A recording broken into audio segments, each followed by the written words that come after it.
భక్తులకు జ్ఞానశక్తిని ప్రసాదించే వీణా శారద అవతారంలో పిఠాపురం శ్రీ మహాలక్ష్మి అమ్మవారు భక్తులకు దివ్యానుగ్రహ దర్శనమిచ్చారు. పిఠాపురంలోని శృంగేరి శంకర మఠానికి చెందిన శ్రీ మహాలక్ష్మి అమ్మవారి ఆలయంలో అమ్మవారి శరన్నవరాత్రి ఉత్సవాల్లో 8వ రోజున వీణా శారద అవతారంలో అమ్మవారిని దివ్యంగా అలంకరించి భక్తులకు దర్శన భాగ్యం కల్పించారు. ఈ సందర్భంగా అమ్మవారికి పంచామృత అభిషేకం, కుంకుమార్చన, విశేష పూజలు నిర్వహించారు. అలాగే ఆలయ ఉత్తరాధికారి వాగ్దేవి పీఠం వ్యవస్థాపకులు ఇంద్రగంటి గోపాలకృష్ణ శర్మ పర్యవేక్షణలో విద్యార్థుల చేత సామూహికంగా సరస్వతి పూజ నిర్వహించారు. అనంతరం గోపాలకృష్ణ శర్మ చేతుల మీదుగా పుస్తకాలు, పెన్నులు విద్యార్థులకు అందజేశారు. పండితులు శ్రీచక్రార్చన, నవవర్ణార్చన, చండీ, రుద్రహోమాలు తదితర పూజా కార్యక్రమాలను విశేషంగా నిర్వహించారు. అశేషంగా భక్తులు వచ్చి అమ్మవారిని దర్శించి తరించారు. ఈ సందర్భంగా ఇంద్రగంటి గోపాలకృష్ణ శర్మ మీడియాతో మాట్లాడారు.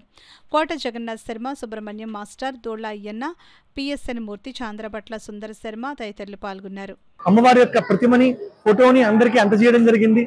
సరస్వతీదేవి యొక్క శ్లోకాలు దేవీ భాగవతంలో ఏదైతే ఉన్నాయో ప్రధానమైనటువంటి 3 శ్లోకాలను మనకందరికీ చెప్పించడం, పిల్లలకు ఉపదేశం చేయడం జరిగింది. పిల్లలందరూ కూడా భక్తి శ్రద్ధలతో కార్యక్రమాన్ని చేసి ఉన్నారు. చాలా వైభవంగా, ఆనందంగా, భక్తిగా పిల్లలందరూ కూడా సరస్వతి పూజా మహోత్సవాన్ని చేసుకున్నారు.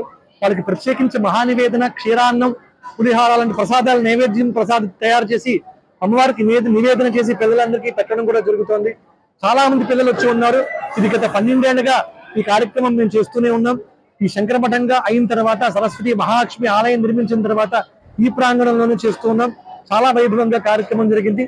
పిల్లలంతా వచ్చి సరస్వతి పూజ పూర్తి చేసుకున్నారు. ఇప్పుడు వారందరికీ ప్రసాదాన్ని ఇచ్చి సరస్వతి మంత్రం వారందరికీ చెప్పించి వాళ్ళకు ఉపదేశించి పంపించడం జరుగుతుంది.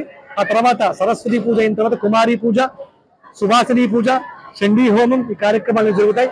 ఈవేళ అమ్మవారు వీణా శారద అలంకరణతో అమ్మవారు దర్శనం ఇచ్చారు. వీణా శారదగా అలంకరించి అమ్మవారిని నర్చించడం కూడా జరుగుతుంది. వైభవంగా కార్యక్రమాలు జరుగుతూ ఉన్నాయి. అందరూ వచ్చి అమ్మవారిని దర్శించుకుని తీర్థ ప్రసాదాలు స్వీకరించి తరించవలసిందిగా కోరుతూ శుభం భూయాత్, సర్వే జనాః సుఖినో భవంతు.